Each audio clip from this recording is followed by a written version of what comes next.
सदगुरु की कृपा से देवघर मिला और देवघर की कृपा से शिव पुराण मिला। बड़ी अद्भुत लीला है सदगुरु की। हे दर्शक श्रोता मौल, मैं आपके चरणों को प्रणिपात करता हूँ। ये शिव पुराण अचानक पढ़ना कैसे हो रहा है? एकादशी के दिन यह गिफ्ट मेरे पास आया। मैंने इसका रहस्य नहीं समझ पाया।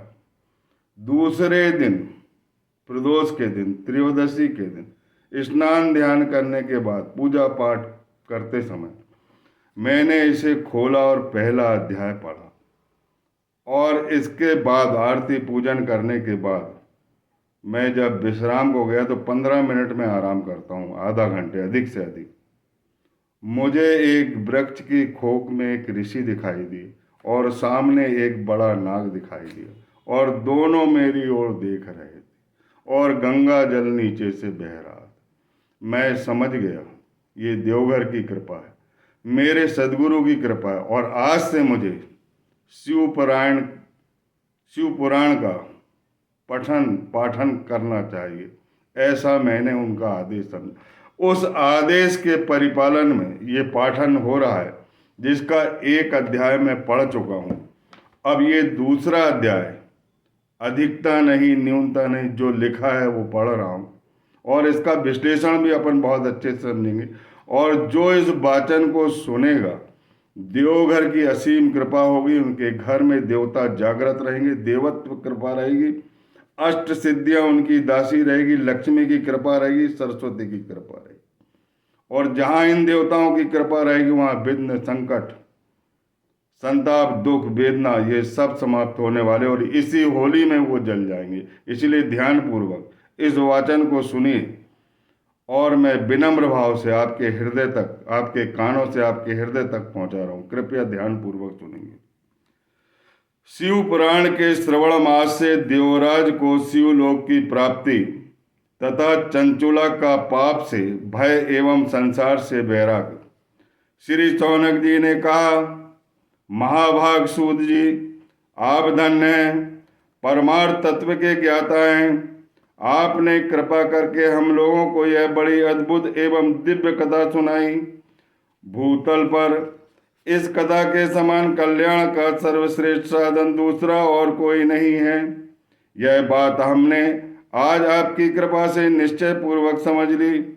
सूत जी, कलयुग में इस कथा के द्वारा कौन कौन से पाप की शुद्धि होती है, उन्हें कृपा पूर्वक बताइए और इस जगत को कृतार्थ कीजिए। सूत जी बोले, हे मुनि, जो मनुष्य पापी, दुराचारी, खल तथा काम क्रोध आदि में निरंतर डूबे रहने वाले होते हैं, वे भी इस पुराण का श्रवण पठन अवश्य करके शुद्ध हो जाते हैं। इसी विषय में जानकर मुनि इस प्राचीन इतिहास का उदाहरण दिया करते हैं, जिसके श्रवण मात्र से पापों का पूर्णतः नाश हो जाता है। बहुत पहले की बात है, कहीं किरातों के नगर में एक ब्राह्मण रहता था, जो ज्ञान में अत्यंत दुर्बल, दरिद्र और रस बेचने वाला तथा वैदिक धर्म से विन्मुख था। वह स्नान संध्या आदि कर्मों से भ्रष्ट हो गया था और वेश्यावृत्ति में तत्पर रहता था। उसका नाम था देवराज। वह अपने ऊपर विश्वास करने वाले लोगों को ठगा करता था। उसने ब्राह्मण, क्षत्रियों, वैश्यों, शूद्रों तथा दूसरों को भी अनेक प्रकार से बहाना मारकर उनका धन हड़पना शुरू कर दिया था। परंतु उस पापी का थोड़ा सा भी धन कभी धर्म के काम में नहीं लगाया था। वह वेश्यागामी तथा सब प्रकार से आचार भ्रष्ट था। एक दिन घूमता घामता वह देह योग से प्रतिष्ठानपुर, प्रयाग के पास जो झूसी गांव है, वहां जा पहुंचा। वहां उसने एक शिवालय को देखा, जहां बहुत से साधु महात्मा एकत्र हुए थे। देवराज उस हिमालय में ठहर गया, किंतु वहां उस ब्राह्मण को बुखार आ गया। ज्वर से वह तपने लगा। उस ज्वर से उसको बड़ी पीड़ा होने लगी। वहां एक ब्राह्मण देवता शिवपुराण की कथा सुना रहे थे। ज्वर में पड़ा हुआ देवराज ब्राह्मण के मुखारबिंद से निकली हुई उस शिव कथा को निरंतर सुनता रहता था। 1 मास के बाद वह ज्वर से अत्यंत पीड़ित होकर चल बसा। यमराज के दूत आए और अपने बाहों में बांधकर बलपूर्वक यमपुरी ले जाने लगे।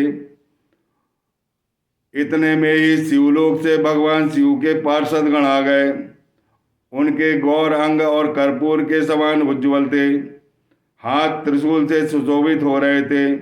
उनके संपूर्ण अंग भस्म से उद्भासित थे और रुद्राक्ष की मालाएं उनके शरीर की शोभा बढ़ा रही थी। वे सबके सब क्रोधपूर्वक यमपुरी में गए और यमराज के दूतों को मार पीट कर बारंबार धमकाकर उन्होंने देवराज को उनके चुंगल से छुड़ा लिया और अत्यंत अद्भुत विमान पर बिठाकर वे शिवदूत कैलाश जाने के लिए उद्यत हो गए। उस समय यमपुरी में बड़ा भारी कोलाहल मच गया। उस कोलाहल को सुनकर धर्मराज अपने भवन से बाहर आए और साक्षात दूसरे रुद्र के समान प्रतीत होने वाले उन चारों दूतों को देखकर धर्मज्ञ धर्मराज ने उनका विधि पूर्वक पूजन किया और ज्ञान दृष्टि से देखकर सारा वृतांत जान लिया। उन्होंने भय के कारण भगवान शिव के उन महात्मा दूतों से कोई बात नहीं पूछी, उल्टे उन सब की पूजा और प्रार्थना की। तत्पश्चात वे शिवदूत कैलाश को चले गए और वहां पहुंचकर उन्होंने उस ब्राह्मण को दया सागर साम्य शिव के हाथों में दे दिया। शौनक जी ने कहा, हे महाभाग सूत जी, आप सर्वज्ञ हैं। हे महामते, आपके कृपा प्रसाद से मैं बारंबार कृतार्थ हुआ। इस इतिहास को सुनकर मेरा मन अत्यंत आनंदित हो गया है। अतः अब भगवान शिव में मेरा प्रेम बढ़ाने वाली शिव संबंधी दूसरी कथा को कहिए।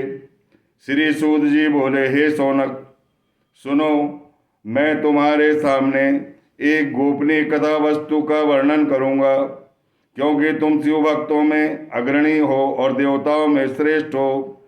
समुद्र के निकटवर्ती प्रदेश में एक वास्कल नामक ग्राम है, जहाँ वैदिक धर्म से विमुख महापापी एक ब्राह्मण निवास करते हैं। वे सबके सब बड़े दुष्ट हैं। उनका मन दूषित विषय भोगों में ही लगा रहता है। वे न देवताओं पर विश्वास करते हैं न भाग्य पर। वे सभी कुटिल वृत्ति वाले हैं, किसानी करते और भांति भांति के घातक अस्त्र शस्त्र रखते हैं। वे व्यभिचारी और खल हैं। ज्ञान, वैराग्य तथा सधर्म का सेवन ही मनुष्य के लिए परम पुरुषार्थ है। इस बात को वो बिल्कुल नहीं जानते हैं। वे सभी पशु बुद्धि वाले हैं। अन्य वर्णों के लोग भी उन्हीं की भांति कुत्सित विचार रखने वाले स्वधर्म विमुख एवं खल हैं। वे सदा कुकर्म में लगे रहते और नित्य विषय भोगों में डूबे रहते। वहाँ की सब स्त्रियां भी कुटिल स्वभाव की थी, स्वेच्छाचारिणी, पापसक्त, कुत्सित विचार वाली और व्यभिचारिणी थी। वे सद्व्यवहार तथा सदाचार से सर्वथा शून्य थी। इस प्रकार वहाँ दुष्टों का ही निवास था। उस बास्कल नामक ग्राम में किसी समय एक बिंदुक नामधारी ब्राह्मण था। वह बड़ा ही अधम था, दुरात्मा और महापापी था। यद्यपि उसकी स्त्री बड़ी सुंदरी थी, तो भी वह कुमार्ग पर ही चलता था। उसकी पत्नी का नाम चंचुला था। वह सदा उत्तम धर्म के पालन में लगी रहती थी, तो भी उसे छोड़कर वह दुष्ट ब्राह्मण वैश्यागामी हो गया। इस तरह कुकर्म में लगे हुए उस बिंदुक के बहुत वर्ष बीत गए। उसकी स्त्री चंचुला काम से पीड़ित होने पर भी स्वधर्मनाश के भय से क्लेश सहकर भी दीर्घ काल तक धर्म से भ्रष्ट नहीं हुई, परंतु दुराचारी पति के आचरण से प्रभावित हो आगे चलकर वह स्त्री भी दुराचारिणी हो गई। इस तरह दुराचार में डूबे उन मूढ़ चित्त वाले पति पत्नी का बहुत सा समय व्यर्थ बीत गया। तदंतर शूद्र जाति वैश्या का पति बना हुआ वह दूषित बुद्धि वाला दुष्ट ब्राह्मण बिंदुक समयानुसार मृत्यु को प्राप्त हो नरक में जा पड़ा, परंतु बहुत दिनों तक नरक के दुख भोगकर वह मूढ़ बुद्धि पापी विंध्य पर्वत पर भयंकर पिशाच बन गया। इधर इस दुराचारी पति बिंदुक के मर जाने पर मूढ़ हृदया चंचुला बहुत समय तक पुत्रों के साथ अपने घर पर रही। एक दिन देह योग से किसी पुण्य पर्व के आने पर वह स्त्री भाई बंधुओं के साथ गोकर्ण क्षेत्र में चली गई। तीर्थ यात्रियों के संग से उसने भी उस समय जाकर किसी तीर्थ के जल का स्नान किया। फिर वह साधारणतया बंधुजनों के साथ यत्र तत्र घूमने लगी। घूमती घामती किसी देव मंदिर में गई और वहां उसने एक देवज्ञ ब्राह्मण के मुख से भगवान शिव की परम पवित्र एवं मंगलकारिणी उत्तम पौराणिक कथा सुनी।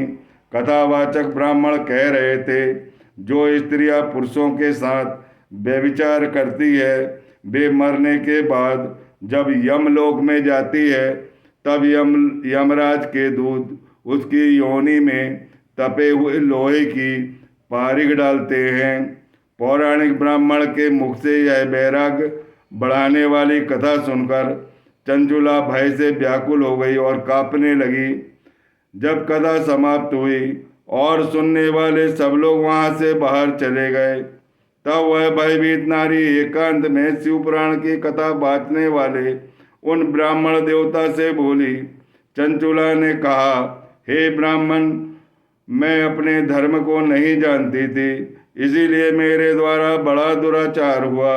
हे स्वामिन, मेरे ऊपर अनुपम कृपा करके आप मेरा उद्धार कीजिए। आज आपके वैराग्य रस से ओतप्रोत इस प्रवचन को सुनकर मुझे बड़ा भय लग रहा है। मैं कांप उठी हूँ और मुझे इस संसार से वैराग्य हो गया है। मुझ मूढ़ चित्त वाली पापनी को धिक्कार है। मैं सर्वदा निंदा के योग्य हूँ, कुत्सित विषयों में फंसी हुई हूँ और अपने धर्म से विमुख हो गई हूँ।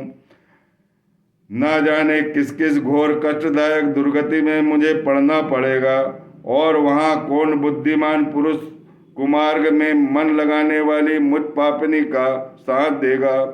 मृत्युकाल उन भयंकर यमदूतों को मैं कैसे देखूंगी। जब वे बलपूर्वक मेरे गले में फंदे डालकर मुझे बांधेंगे तब मैं कैसे धीरज धारण कर सकूंगी। नरक में जब मेरे शरीर के टुकड़े टुकड़े किए जाएंगे उस समय विशेष दुख देने वाली उस महायातना को मैं वहाँ कैसे सहूंगी।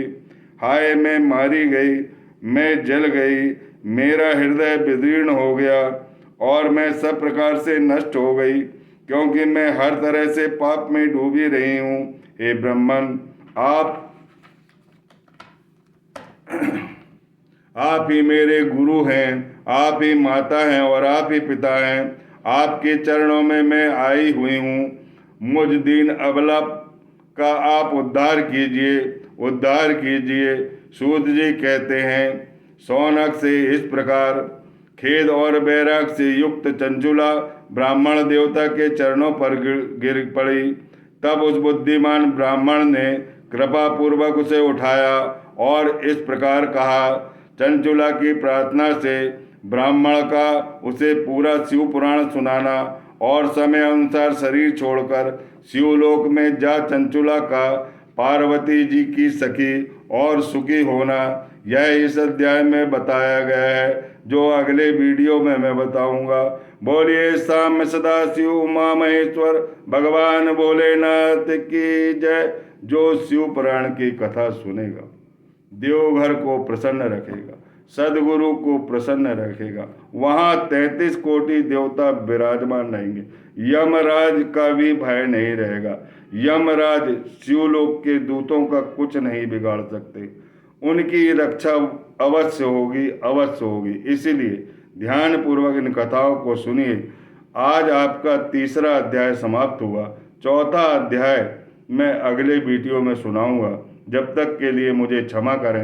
एक दिन चाह रहा हूँ कि सदगुरु की जीवनी और दूसरे दिन ये देवघर के देवता भगवान शिव की कहानी आपके हृदय तक पहुंचाकर आपके हृदय को मैं परिवर्तित करूंगा, भक्ति और प्रेम का बीजारोपण करूंगा, जिससे अनिष्टकारी शक्तियां आपके घर में प्रवेश नहीं होगी, अष्ट सिद्धियां दासी होगी, लक्ष्मी दासी होगी, सदा लक्ष्मी की कृपा रहेगी और पूरे परिवार की काया निरोगी रहेगी। बोलिए साम्य सदाशिव उमा महेश्वर भगवान की जय। कर्पूर गौरम करुणावतारम संसार सारम भुजगेन्द्रहारम सदा वसंतम हृदयारविंदे भवं भवानी श्वेतं नमामि। मंदारमाला कुलतालकाय कृपालमाला शशिशेखराय दिव्यांबराय च दिगंबराय नमः शिवाय च नमः शिवाय। तुमेव माता च पिता तुमेव बन्धुश्च सखा तुमेव विद्या द्रविणं तुमेव सर्वं मम देव अन्यथा शरणं नास्ति तुमेव अन्यथा शरणं नास्ति तुमेव शरणं मम तस्मात् कारुण्य भावेन रक्षय श्री साईश्वर। ओम अस्तो मा सद्गमय ओम तमसो मा ज्योतिर्गमय ओम मृत्योर्मा अमृतं गमय। ऋग्वेदस्य महावाक्यं प्रज्ञानं ब्रह्म, यजुर्वेदस्य महावाक्यं अहं ब्रह्मसि, सामवेदस्य महावाक्यं तत्त्वमसि, अर्थवेदस्य महावाक्यम अहम आत्मा ब्रह्म। श्री सच्चिदानंद करुणानंद आनंद कंद जीवात्मने जैव सुखदाता जग प्रतिपालक भक्त प्रतिपालक साम्य सदाशिव उमा महेश्वर भगवान भोलेनाथ की जय। हर हर गंगे हर हर महादेव।